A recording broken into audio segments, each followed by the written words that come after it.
Hare Krishna, buenos días a todos, Hare Krishna. Vamos a tener nuestra clase de Srimad Bhagavatam. Estamos leyendo en Radha Govinda Mandir con Saltillo, aquí en el noreste de México, frontera con Texas. Y vamos a tener la lectura del Srimad Bhagavatam, capítulo 28, las instrucciones del señor Kapila Deva, en el tercer canto. Estamos leyendo el texto o el sloka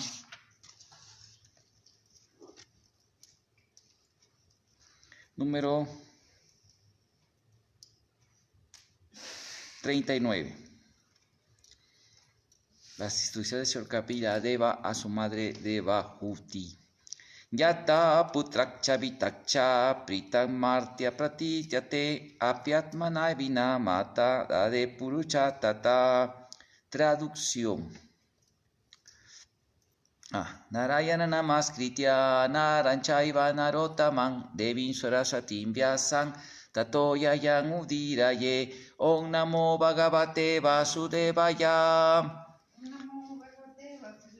Om namo bhagavate vasudevaya. Om namo bhagavate vasudevaya.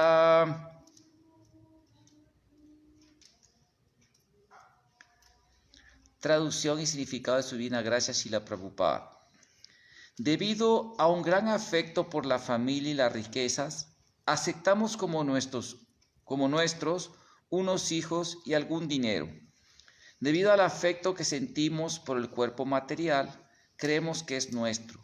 Pero en realidad, tal como podemos entender que la familia y las riquezas son diferentes de nosotros, el alma liberada puede entender que ella y su cuerpo no son lo mismo. Vamos a repetir, Radha. Debido a un gran afecto por la familia y las riquezas, aceptamos como nuestros unos hijos y algún dinero.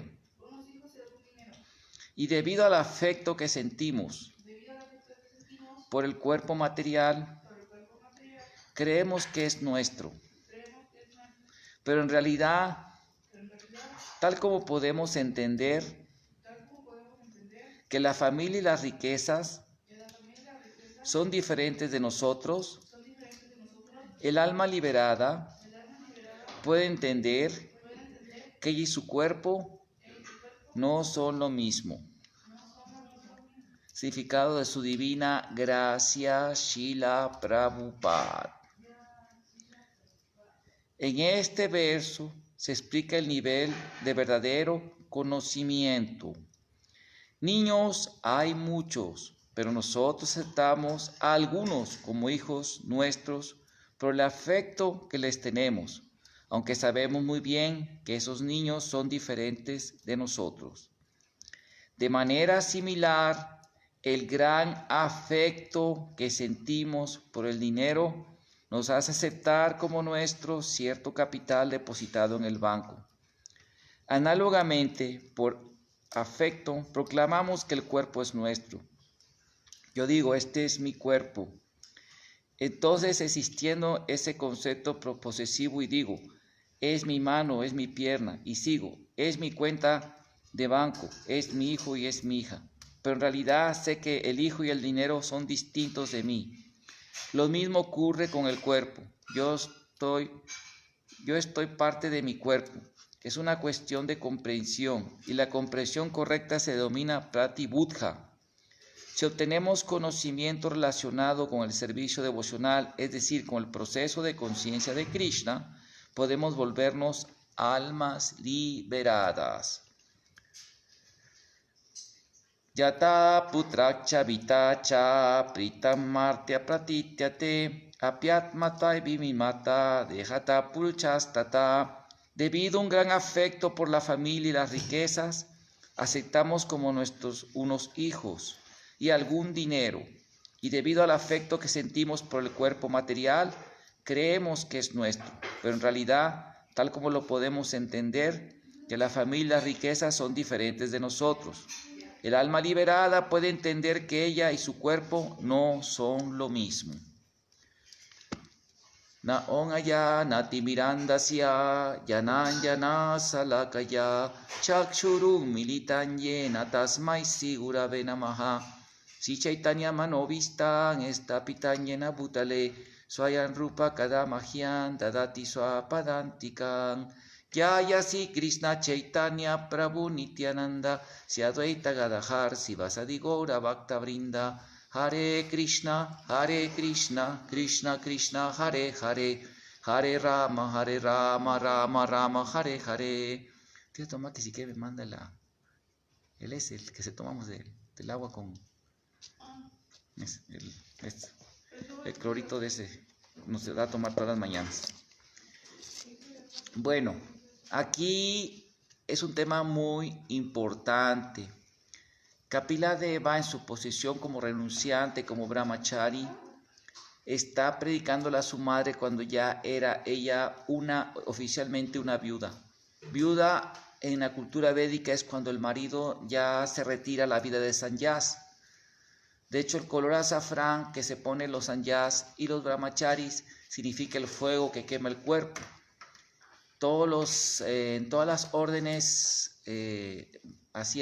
monásticas o de sannyas en la India, en todas, hasta budistas, incluso mayavadis, todos, por lo general budistas y y muchas otras escuelas de la India, por lo general, budistas todos, y por lo general otras escuelas usan el color azafrán, que significa eso, que el cuerpo está quemado, que socialmente ya está muerto.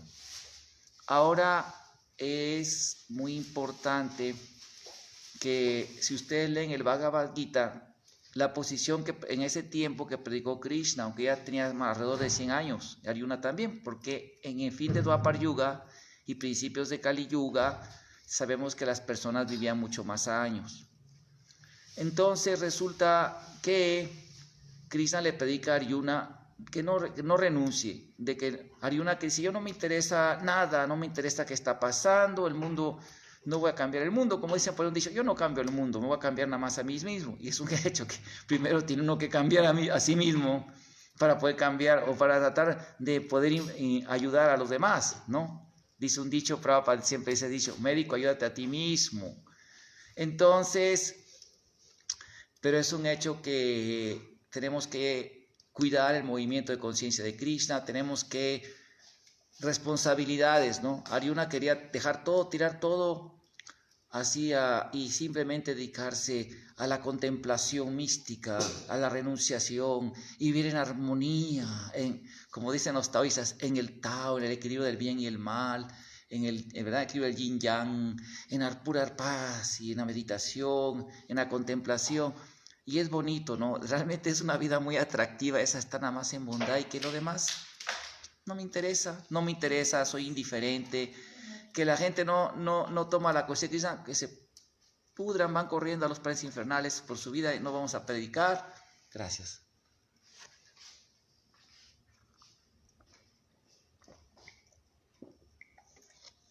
Y qué bueno, como Srila Prabhupada vivía en Vrindava, muy estático, cantando yapa, y muchos babagis así viven allá, pero Srila Bhaktisiddhanta Goswami criticaba mucho eso, en un poema muy bonito, se llama Mente, ¿qué tipo de Vaisnava eres? Es un poema muy bonito que critica esa actitud de quererte retirar a la santa bondad, a la pureza inmaculada y no tener nada que ver con el mundo, ¿sí? Nada de predicar, nada de, ¿verdad? No importa si el Dharma. Y esa actitud la tuvo Arjuna y Krishna la recriminó mucho en el Bhagavad Gita. Él le dijo, no, cumple tus deberes y hazlo para mí, pelea y lucha, levántate y pelea. Así fueron las instrucciones que le dio Krishna a Arjuna. Y todos tenemos una responsabilidad que Chaitanya nos pide a todos y vienen para Srila Prabhupada y todos, de predicar y luchar por establecer el Dharma, la conciencia del Bhakti Dharma, el Bhagavad Dharma en toda la humanidad, en toda la sociedad. Es una tarea que nos ha legado el Parampara y Srila Prabhupada y todos los acharyas.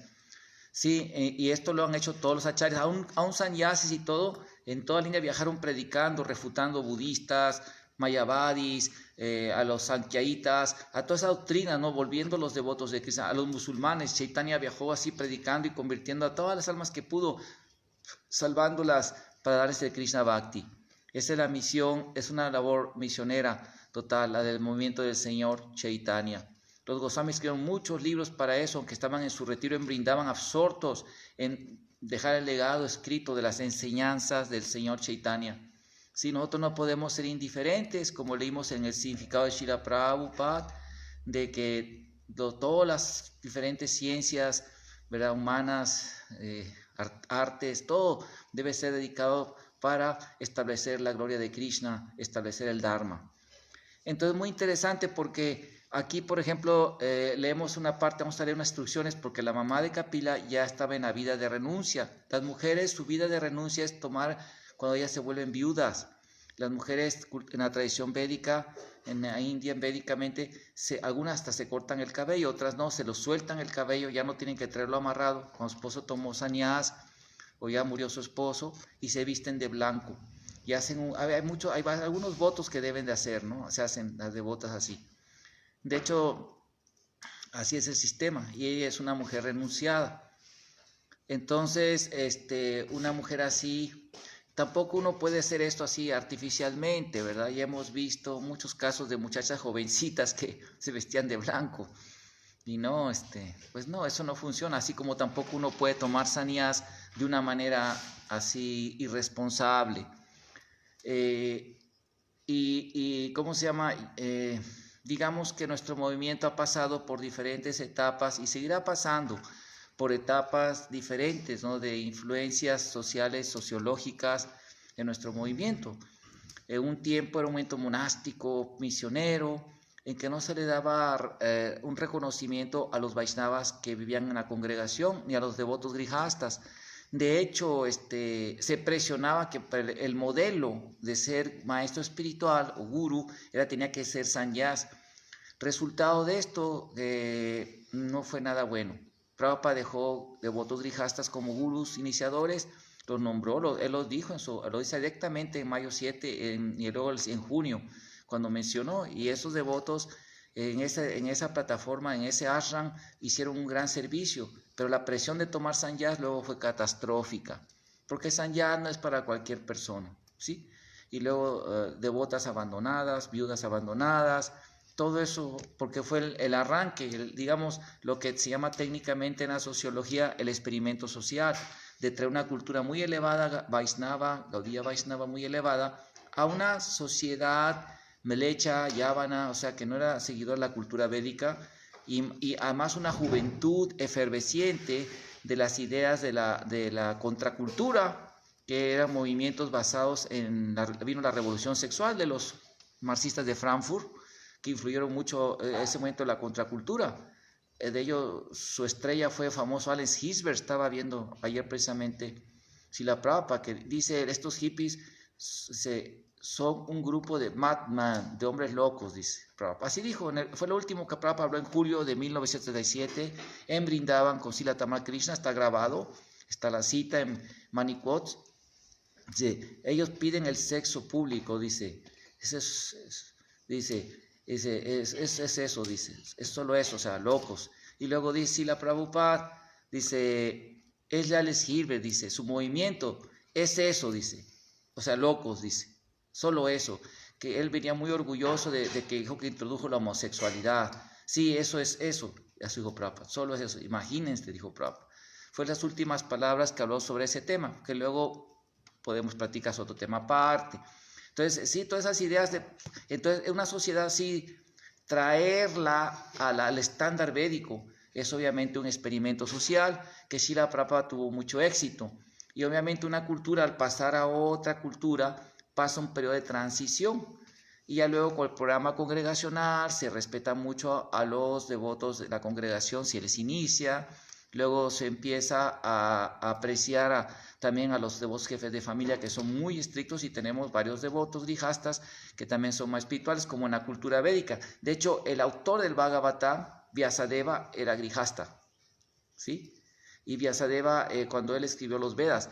Y todos los acharyas, casi todos, fueron grijastas, a excepción de raros casos como Madhavacharya, que tomó sannyas, si no recuerdo, a los 8 años, Sankaracharya, que también tomó como a los 11 años sannyas, Ramanuja fue grijasta, Nimbarka Swami parece que también, en fin, muchos acharyas, solo en el Madhava Sampradaya tienen la costumbre de que el Mahanta, o sea, el abad de los monasterios de los ashram, señalan al siguiente acharya niños. Y resulta que hace poquito uno de esos niños que fue de niño brahmachari así, se casó, o sea, él dijo ya no puedo enseñar, se casó con una devota y fue un disturbio porque están tan apegados a esa tradición, ¿no? A una costumbre, que en los Vedas no hay esa declaración, ya son costumbres. Es un tema interesante hablar entre rituales de costumbre, de tradición, puramente sin base a los Vedas. Todo lo que se habla tiene que sostener en los Vedas, ¿no? Y tampoco se pueden crear costumbres o construir nuevos edificios en el momento de Srila Prabhupada, ¿verdad? Diciendo así, sin que no estén respaldados por el Shastra y por Srila Prabhupada. Así de sencillo, o sea, es algo muy obvio. Pero hablando de Vyasadeva, me gustaría, porque hace poco me escribieron, unos devotos me escribieron también por email, de mis trabajos académicos y todo, sobre Vyasadeva, porque hay una universidad en India que se llama la Universidad Nehru, y es una universidad que es un nido, un cultivo, o sea, cultivo significa en química que ustedes ponen sustancias así orgánicas que tienen alimentos, ¿no? Que se empiezan a podrir para que las bacterias crezcan, y así ustedes cultivan, por ejemplo, bacterias buenas o bacterias malas. O sea, donde está la basura, el orgánico se descompone, y así empieza a podrirse y ellos empiezan a comer ahí de todo eso. Entonces, las bacterias así crecen. Entonces, ese nido es esa universidad de ateos comunistas. Lo digo porque son, o sea, y estos personajes, me acuerdo que una persona que es devoto entabló diálogo con un indólogo de España que estudió en esa universidad, y entonces de repente cuando le dicen, pero mire Vyasadeva, usted dice unas cosas, pero Vyasadeva dice aquí, dijo, bueno, si tú quieres tener fe en Vyasadeva, dice, no, dice, ¿cómo crees? Ese Vyasadeva no existió, así dijo, así abiertamente, ¿no? De hecho, cuando los comunistas toman poder en el gobierno, los parlamentos de la India son la mayoría, ponen así a predicadores de marxismo a hacer los libros de texto de los niños y sacan teorías tontas de negacionismo histórico de Krishna, de la cultura veda, o sea, así. Y yo me he encontrado también uno que otro de esas tendencias ateas así, que me salen con esas alucinaciones, ¿no? Alucinaciones porque la academia seria tiene muchas teorías sobre el Krishna histórico, podemos dar una clase sobre eso también, pero no, o sea, eso no niegan a Krishna. Y cuando los académicos dicen mitología, no se refiere a no existencia histórica, se refiere a historias o narrativas que tienen mucho significado simbólico, no son literales, así lo interpretan ellos, porque ellos no creen en los milagros o en los semidioses, ellos no, su mentalidad materialista también, agnóstica, dicen que esas cosas no se pueden rechazar, no se pueden aceptar, pero tampoco se pueden rechazar. Entonces son cosas simbólicas, experiencias psicológicas, religiosas. Hay un término que usan, na historic hetiche en español, y luego viene lo que se llama la demitologización, que se representan, alegorizan todo ellos, pero no dicen que no tiene valor histórico. O sea, simplemente usan la palabra mitología en ese sentido, de que está llena de una historia simbólica. Bueno, otro tema que también podemos hablar, lo que es mitología y qué es simbólico y qué no, podemos hablar también en otra clase. Pero ellos no es para negar la historia. Reconocen que Krishna es una... Vamos a poner un ejemplo para que lo entiendan bien. Aquí en México se le da un gran culto a Don Miguel Hidalgo. Y en la escuela me acuerdo que cantaban los himnos, ¿no? Don Miguel Hidalgo rompió las cadenas para la libertad. Bueno, Don Miguel Hidalgo y Costilla fue un sacerdote católico que inició un movimiento que quedó impregnado o quedó como la figura de la independencia de México. Simbólicamente, ¿por qué? Porque él levantó o se unió con las personas pobres que estaban marginadas por los españoles peninsulares, y aunque él era criollo, era español, hecho de sangre española pura, Entonces él levantó un movimiento que hizo una guerra, ¿no? Y acabó con algunas guarniciones militares en Dolores Hidalgo, en Dolores Guanajuato. Ahí fue donde tocó la campana de Viva México, Viva la Virgen, con el estandarte de la Virgen, la primera bandera de México, de la Virgen Guadalupana, que luego daremos una clase ahora que es el 12 de diciembre sobre las apariciones marianas y en comparación con el Shaktiismo de la India, ¿sí? Las apariciones o las manifestaciones de Durga en las escrituras védicas y en la tradición de la India. Vamos a dar una clase, un artículo que hasta me lo editaron en journals académicos de religiones comparadas y en la revista crítica de estudios filosóficos de aquí de Saltillo. Pero bueno, vamos a hablar de otro tema, otra clase. Pero el punto aquí es que el señor Hidalgo, por ejemplo, hizo ese levantamiento. Pero antes del Canec, otro indígena por Nayarit, por allí, hizo un levantamiento, hizo una guerra de guerrillas insurgente y hubo muchos levantamientos. Pero Hidalgo, como él era criollo y los que hicieron la independencia de México, de hecho eran españoles peninsulares, porque los que mataron a Hidalgo, lo mataron aquí cerca de Saltillo, en una hacienda que se llama Acatita de Baján, cerca de la ciudad de Monclova. Ahí me tocó exponer mi libro de Vaishnavismo, ahora es un museo donde estuvo Hidalgo preso. Entonces, el libro de Vaishnavismo por parte del Instituto Estatal de Cultura me financiaron para ir a dar mi presentación del libro allá con otros eruditos.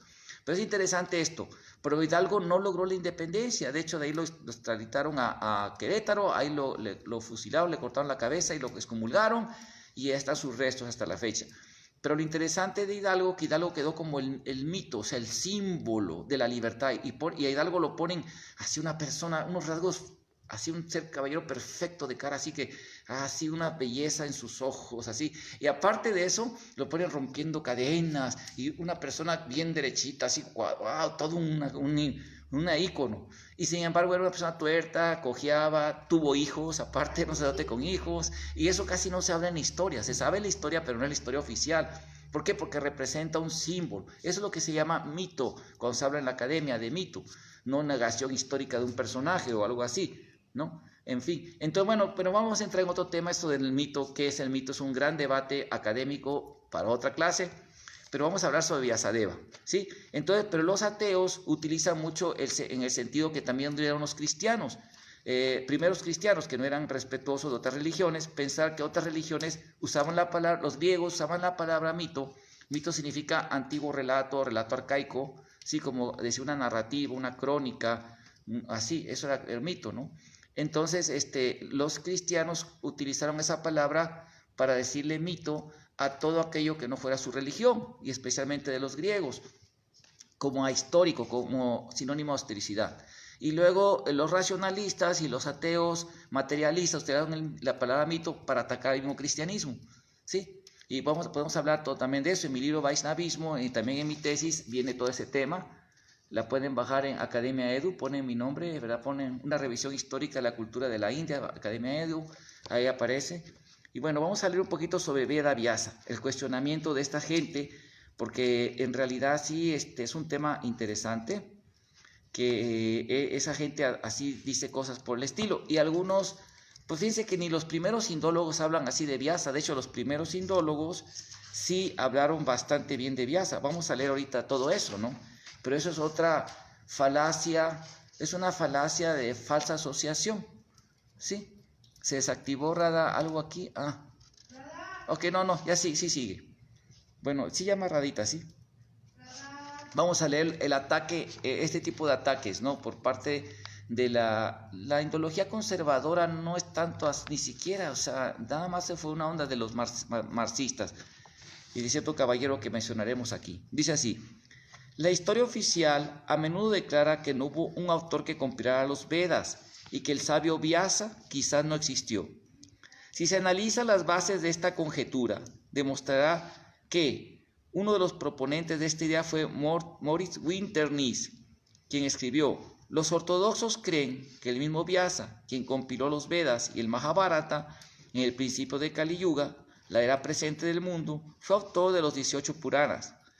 Pero este Vyasa es solo una forma exaltada del dios Vishnu. Luego concibe él que fueron muchos autores negando a Vyasa.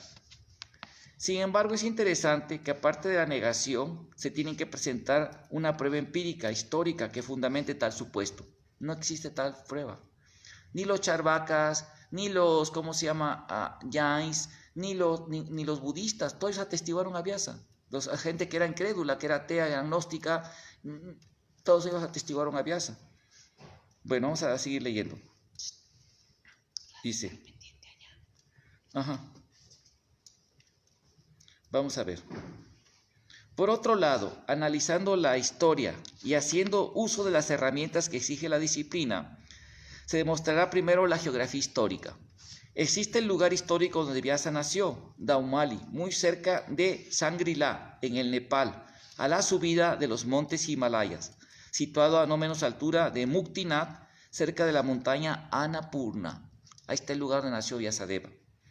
Todos los lugares donde él vivió subsisten en actualidad con sus respectivos ríos y templos, como Badrinath, situado a las orillas del río Alakananda, frente al monte Nilakanta, igual que en los tiempos védicos. La revista India Perspectives indicó, Badrinath, en los montes Himalayas de Barhwal, es uno de los sitios más grandes, más sagrados de los hindúes y el punto de peregrinación más importante de los Vaishnavitas.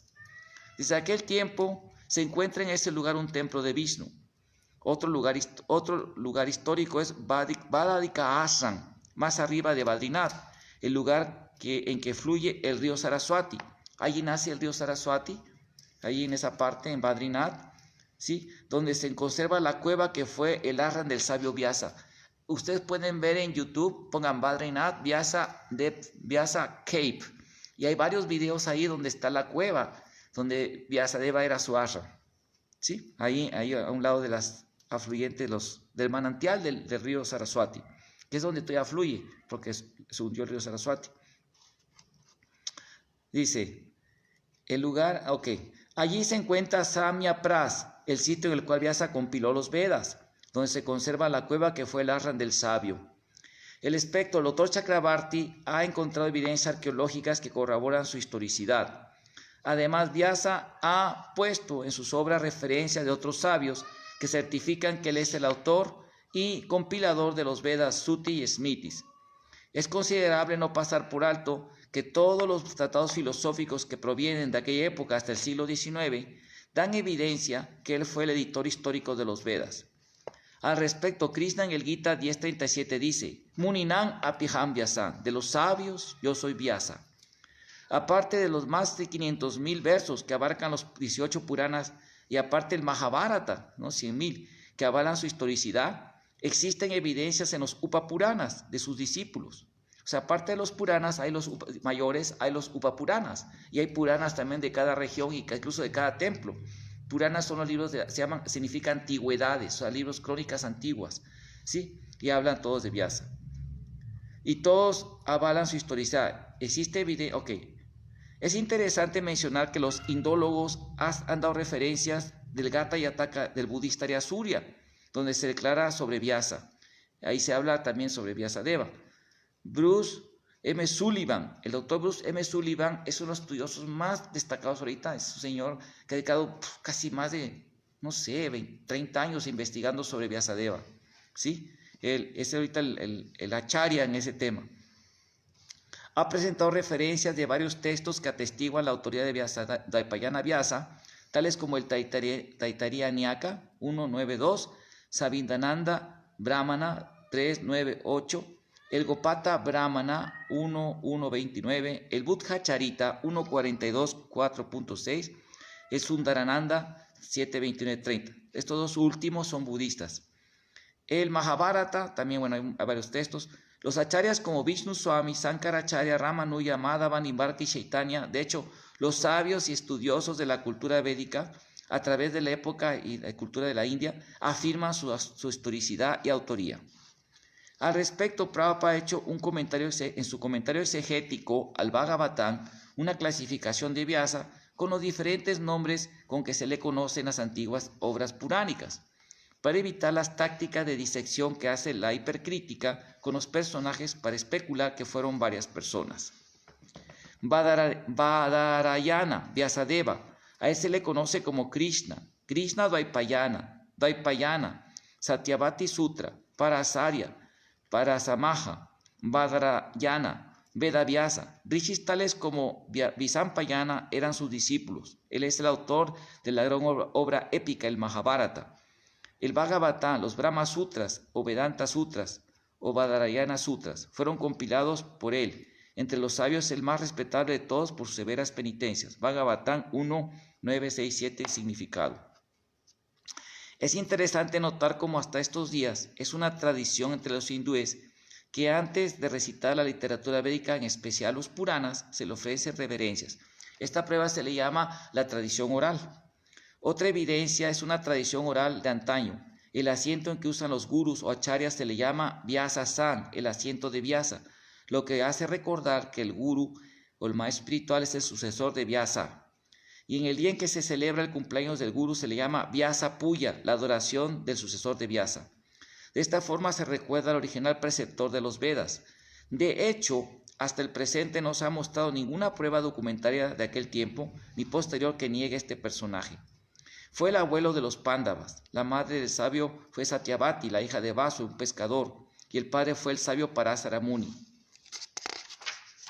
Nació aproximadamente 3 generaciones antes de Krishna, correspondiente al tercer Sandhya de Dwapar Yuga, o sea, más de 100 años antes del 18 de febrero del 302 a.C. Incluso las enciclopedias del siglo XX, basadas en historia oficial, y los mismos indólogos orientalistas escribieron. W.J. Wilkins. El vidente Vyasa se le considera el compositor o como hoy diríamos el editor de estas obras. Max Müller en su polémica contra el Código de Manu cita a Vyasa en su forma de evaluar los Vedas. Cita a pie de página, es el libro de Max Müller, que se llama Mitología Comparada. En la introducción al Vishnu Purana que se le atribuyó a H. Wilson, se afirma que el título Vyasa significa compilador, y este se aplica a Krishna Dvaipayana Vyasa, el hijo de Parasara, que fue el director del Colegio de la Escritura Sagrada de los Hindúes. Es el Vishnu Purana en la introducción de Wilkins. La enciclopedia del siglo XX asevera, voy a leer las enciclopedias, dice: Vyasa, las varias tradiciones están de acuerdo que Vyasa narró el poema Mahabharata y fue él quien arregló y ordenó los Vedas. Por eso se le conoce como Veda Vyasa, el compilador de los Vedas. Además, el poema mencionado se le atribuye en los 18 Puranas. Y el Vedanta Darshan. No faltan autores que lo colocan en el siglo XI de nuestra era. Enciclopedia Universal Ilustrada Europeo-Americana, 1929. Badarayana, siglo IV a V después de Cristo. O sea, usan fechas así, ¿verdad? El autor del Vedanta. Tradicionalmente se ha considerado que el autor del Mahabharata fue Krishna Dvaipayana Vyasa, el ordenador de los Vedas. Los Puranas fueron enseñados por Vyasa a otros sabios, sus discípulos. Diccionario de las religiones, Fondo de Cultura Económica de Pick. Vedanta, uno de los más grandes sistemas filosóficos de la India antigua, edificado en el Brahma Sutra, atribuido a Badarayana, quizás en el IV después de Cristo. Diccionario de Filosofía, Niccolo Abagano, 1966. Vedanta, secta brahmínica basada en los comentarios hechos a los Upanishads por Badarayana Vyasa, Vedanta Sutras, por el siglo III-IV. Influye el actual hinduismo. Enciclopedia Salvat Diccionario, 1978 y actualizado en 1983. Vyasa, asceta legendario indio, que según la leyenda vivió varios millares de años, realizó muchos milagros, escribió el Mahabharata y otras obras filosóficas y poéticas. Nueva Enciclopedia Laurus, volumen 10, 1982. Vedanta, hay varias escuelas del Vedanta, todas ellas versadas en el llamado Brahma Sutra, también Vedanta Sutra, debido a Badarayana. Diccionario de Filosofía, tomo 4, José Ferreter Mora, 1969-84. Vyasa, asceta legendario de la India, según la leyenda vivió siglos, realizó numerosos milagros, y entre otras obras filosóficas el Vedanta Sutra, y poéticas escribió el Mahabharata. Este diccionario define: leyenda. Con el término leyenda se designa en la Edad Media la vida de santos. Significado moderno: una narración que magnifica y hace maravilloso un suceso real. Diccionario Enciclopédico Planeta, 1984. Eso también se refiere cuando se habla de mitología. Actualmente la academia así lo maneja. Vyasa, personaje indio legendario, en el que se le atribuye la compilación de los Vedas y el poema Mahabharata. Vivió en el siglo XIII a.C. Se le conoce también como Veda Vyasa, Gran Diccionario Enciclopédico Visual, 1993, nota A. También estudios imparciales como los de Josefina Maide y María de Sellares afirman: Bhagavan Vyasa, eminente autor de los Vedas. El doctor A. Millares Carlos escribió: aunque tradicionalmente se ha dicho que su autor fue un sabio denominado Vyasa, palabra que significa compilador, hoy es indudable que Vyasa se limitó a recoger y ordenar la labor de sus antecesores. El doctor Millares es un gran especialista en todo el estudio de manuscritos. Es un, ¿cómo se le llama esto? Ay, ahorita me está yendo el nombre. Es un erudito especial en investigar manuscritos y todo, y escritos antiguos. Es un así especialista en todo eso. Ok. Por lo que se puede concluir que la hipótesis de ahistoricidad, o sea, el negacionismo histórico, se opone a evidencias históricas y resultados aprobados. O sea, de hecho ya hemos hablado que el negacionismo histórico ha sido una herramienta de manipulación muy utilizada por los ateos, sí, contemporáneos, porque así también lo hacen con la escritura, la historia bíblica, ¿no? Así también les gusta mucho salirse de la realidad, negando la historia. La historia es un fenómeno social, una realidad social, y no poder relacionar con una realidad social significa estar alienado. O sea, es locura, eso es la definición clínica de locura. Alienarse, o sea, alienación cognitiva, ¿verdad? O también se llama alienación cognitiva o negacionismo o disociación de la realidad histórica. Disociación de la realidad, salirse de la realidad. Entonces es un delirio, también delirio, ¿sí? En cuanto a la evidencia interna que corrobora su autoría, en los escritos se van mencionando los siguientes tratados. Por ejemplo, en los Brahmanas y Upanishads se mencionan los Puranas. En estos textos, a Purana se menciona el Mahabharata y el Gita, y así como el Bhagavatam. En dichos libros hace referencia de cuándo fueron escritos, uno antes de otros. O sea, Vyasa nombraba las siguientes obras, lo que sugiere que él sabía cuándo iba a escribir después, cuáles iba a escribir después. Esto descarta la idea de los periodos propuestos por Müller, quien inventó épocas hipotéticas denominadas chandas, mantra, brahmana y sutra. Otros inventaron periodos como védico, épico, sutra y escolástico. Sin embargo, estos son insustentados, como Wirnes lo señaló. Lo mismo Wirnes, quien eso, que no dudaba todo eso, un empirista dijo que todos los periodos así que han creado con la lingüística histórica que se le llama, otro tema, otro debate también, los lingüistas versus arqueologistas, que es una guerra académica interesantísima, ¿no? Que hay entre ellos. Pero en fin, ellos, todos los periodos son especulativos, ¿no? Y Winter dijo así, fíjense. Bueno, luego a ver si está aquí la cita directa, la busco luego. No obstante, como se demostrará más adelante, las escrituras védicas y los cálculos astronómicos de la cultura indican que han transcurrido 5.000 años de la era de Kali. En consecuencia, haciendo un estudio ascendente, el Srimad Bhagavatam fue compuesto en forma actual después del Gita y los otros Puranas. Y los otros Puranas fueron compilados antes del Mahabharata. Los 4 Vedas junto con su Upanishads y algunos Brahmanas fueron escritos antes que los textos mencionados. Es un cálculo aproximado de las fechas en las que se recopilaron las diferentes escrituras védicas. En cuanto al cuestionamiento que Vyasa vivió muchos años, o por lo menos más de 125, porque fue el tío abuelo de Krishna, es justo señalar que para ser abuelo cuando Krishna nació, tuvo que haber tenido por lo menos unos 30 años, porque antes se casaban muy niños las personas. O sea que vivió de más de 125 años. A este respecto se debe notar que existen evidencias históricas documentales en libros como la Biblia, de que Abraham vivió también muchos años. Algunos historiadores modernos le sugieren 174, pero según los expertos la Biblia señala que vivió alrededor de 125.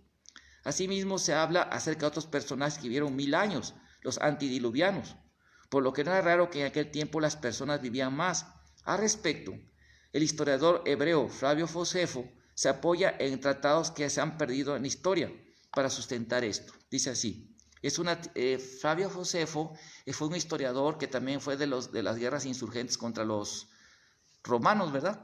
Él murió cuando fue la destrucción del templo de Salomón por el siglo 90 después de Cristo, que destruyeron el templo y quedó el muro de los lamentos nada más, y él era un grupo de resistencia que se llama, creo, celotes, ¿verdad, Antonio? Celotes, que pelearon contra los romanos y los sitiaron en una caverna hasta que se murieron de hambre porque ya no podían subir los romanos y los atacaban, pero no tuvieron alimento y se murieron de hambre. Y escribe un libro que se llama Las Antigüedades, o sea, de los judíos, ¿no? Así como sería ¿no? Así como es el Purana, ¿no? De los judíos.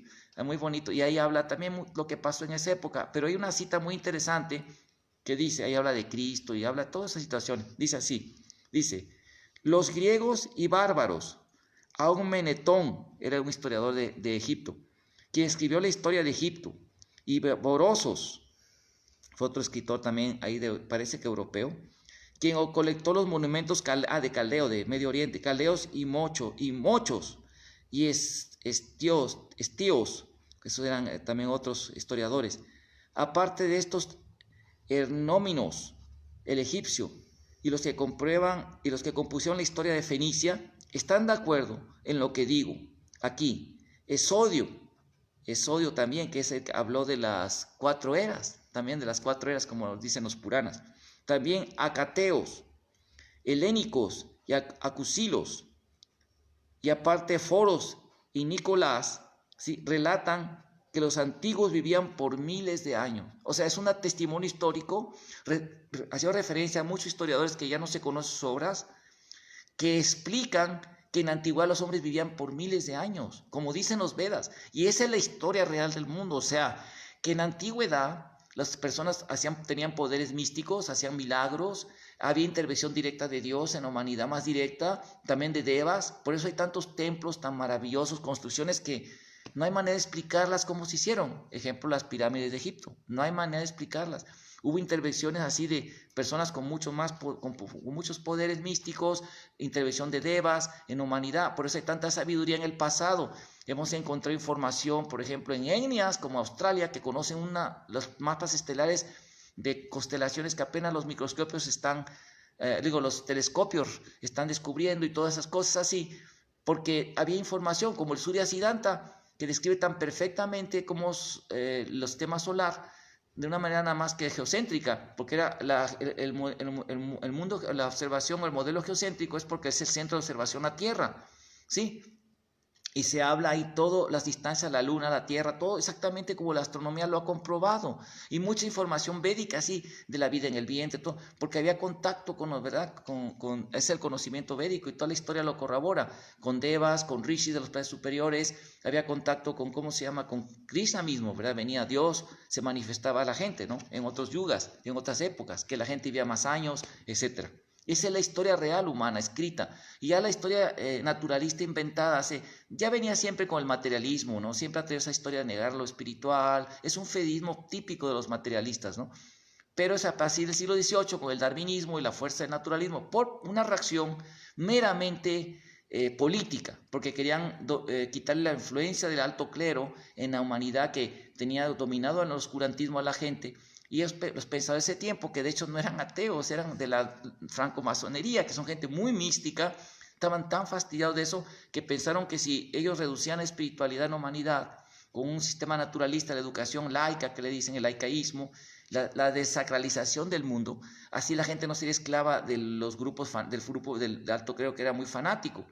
Y ahí vienen todas esas ideologías que inventan la teoría darwiniana, que tiene un montón de errores. De hecho, como explicamos, el Instituto Smithsonian fue demandado a principios del 2000 por instituciones de arqueología alternativa, porque han callado muchas, ¿cómo se llama? Muchas pruebas de que existieron gigantes. Y hay todo un estudio de eso. Hay muchos arqueólogos, ¿verdad?, que son la arqueología prohibida. Es un grupo de arqueólogos también investigando, como nuestro libro de los científicos devotos, que son invitados a consejos. O sea, se discute entre la academia así seria, especializada, se discute eso, no es un tabú. Muy bien, entonces, así es, Veda Vyasadeva. Él fue el compilador, porque ya existían, fue el que ordenó, con la ayuda obviamente de sus discípulos. Ahora, aquí viene un tema muy importante, y él era guijasta, o sea, y otra cosa además no nada más era, de acuerdo a testimonio védico, de acuerdo a la fe, él va a vivir hasta el fin, hasta que venga otro cambio de Mantara, ¿sí? Pero él vive hay unas leyendas en el folclore, esto lo corroboró el folclore también tibetano, y de las culturas de ahí que viven por el Tíbet, y también la China, porque dicen que Lao Tzu también se fue para allá, a ese lugar, que hay valles así que son una dimensión, hay un portal ahí de valles que existen, que también le llaman Shangri-La, le llaman varios, no, porque Shangri-La está en la ciudad hasta la fecha, ¿no? Zambala, sí, Zambala, todos esos lugares, así le llaman, Badikaram, el Uttara Badikaram, Prabhu Sadaputa Das, en los misterios del universo sagrado, saca toda la información de todo eso, ¿no? Como Madhvacharya fue a ese lugar, que es un lugar bidimensional, que por poderes místicos, por los poderes, vive una dimensión paralela, y ahí viven muchos sabios. Ahí está también Narayana Rishi, y el folclore también del Tíbet lo cree eso también, y también los chinos, dicen que Lao Tse se fue a ese lugar. Él partió en su yak hasta que se fue a los Himalayas y a buscar este lugar para aprender de los sabios de allí. Y estos sabios viven allí, y ahí está todavía Vyasadeva. Y en siglo XIII después de Cristo, Madhvacharya fue, por su cualificación, siendo una persona también autorrealizada y con poderes místicos, pudo entrar a Badrika Ashram y hizo el comentario del Mahabharata y Bhagavad Gita bajo la guía de Vedavyasa. Entonces, es interesante esto, ¿no? Que esa es la realidad de Vedavyasa. Claro, el materialismo a priori, sin comprobar nada, ¿verdad? Dice, no es cierto, negacionismo histórico a lo supernatural, todo lo supernatural. Y el agnosticismo dice, son cosas que no se pueden comprobar, son cosas que no podemos negar, simplemente no es un tema para nosotros. Pero hemos hablado también que la parapsicología, que es un estudio que se estudia científicamente, está en la Universidad de Duke, el doctor Ring fue el inaugurador de esa cátedra, tienen estudios de doctorado en Stanford Richard Institute, incluso actualmente, ¿verdad? Actualmente, ¿cómo se llama estos? El FBI, también la policía, el FBI, la Interpol y la CIA incluso, tienen especialistas que los utilizan, llaman detectives psíquicos, ¿sí? Que pueden encontrar tocando las ofrendas de gente, fotos, dónde están los cuerpos que no aparecen, después que agotan todos los medios de las ciencias empíricas y así han encontrado asesinos. O sea, eso es el poder místico existe, la historia supernatural, que es la que enseñan los textos sagrados y todas las tradiciones humanas del mundo, que nos hablan de que hubo una época en que eso era muy común, que ahora nada más se espantan porque alguien dobla una cuchara con la mano y ¡ay! Entonces asombra, ¿no? No, pero hay poderes místicos así, y de hecho están estudiados también. Entonces, esto es un tema muy interesante, ¿verdad? Y Vyasadeva es reconocido también por la academia, o sea, todas esas cosas son de los marxistas, es una pena, todo es una pena enorme, me da mucha pena, les digo, gente qué pena, ¿verdad? Gente que, pues digo, está bien, si no quieren creer su problema, no quieren aceptar pruebas, ya es aislarse ante evidencias, pero así es como se maneja todo esto. Bueno, vamos a parar aquí. Si alguien quiere hacer una pregunta, pueden preguntar, ¿no? Pueden hacer una pregunta aquí, ¿verdad? Para que aparezca en el comentario. Con mucho gusto. ¿Alguna pregunta, don Antonio? Pues yo nada más tengo la intriga de cómo fueron construidas las pirámides de Egipto y quiénes fueron los grandes constructores. Sí, algunos sí fueron construidos por ellos, ¿no? Está notificado también, como hablamos en la Biblia, en la historia bíblica, ¿no? Pero otras cosas, ¿cómo lo hicieron? Ahorita, para mover una pirámide que tuvieron que mover porque hicieron una presa y iba a pasar el río ahí, requiere maquinaria tan pesada, ¿no? Que cómo lo hicieron. Sí, es una gran... También Tiwanaku, que son piedras que pesan toneladas y están cortadas perfectamente, igual que las pirámides. La forma en que se ensamblan son como los legos, ¿no? Los mecanos.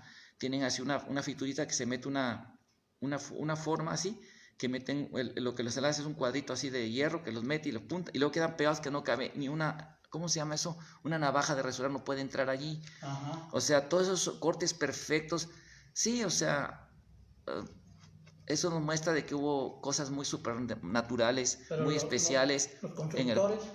Y los constructores, sí, pudieran haber sido devas, hombres más poderosos que ahorita, en fin, gigantes también, etcétera, todo eso. En fin, hay muchas, todavía no sé, oigan, a ciencia cierta no hay mucha información detallada de todo eso, pero es cierto que venían devas, en los Mahabharata se habla que Vishwakarma venía, por ejemplo, a la tierra y construyó palacios maravillosos para los Pándavas, o sea, venían devas de los planetas superiores que ayudaban a las construcciones tan extraordinarias, y luego alineadas de acuerdo igualitas al Yotir, a las alineaciones como se hacen en el Yotir Veda, o el Vastu Shastra, y también lo que se conoce con Feng Shui en China, ¿no? Feng Shui. Entonces, así que las alineaciones con las constelaciones de Orión y todo eso, es maravilloso. Eso es prueba que hay que creer. La verdad, ¿cómo vamos a creer a especulaciones, no? Bueno, dice un dicho que cada quien conoce mejor a su familia, ¿no? Pero yo voy a creer más en lo que dicen los seres humanos que me dejaron libros, que en especulaciones, ¿no? De cosas así que... Claro. Especulaciones. Entonces yo creo más en lo que ya se me hace más lógico para mí, Y yo tengo un doctorado, a nivel académico así se reconocen esas cosas, de que pudo haber intervención de seres superiores al humano que les dio esa información. Y ya la academia, la gente seria está abierta a todas esas cosas. Solamente digo, no, pero la tercera ola, la siguiente lance del materialismo marxista, ¿no? Que otra vez quiere apoderarse de la academia, está luchando, ¿no? De la educación, que ya hemos hablado de eso en otras clases, es otro tema. Pero bueno, vamos a parar aquí. Muchas gracias por su pregunta, señor Antonio. Hare Krishna. Toda la gloria Srila Prabhupada aquí ya.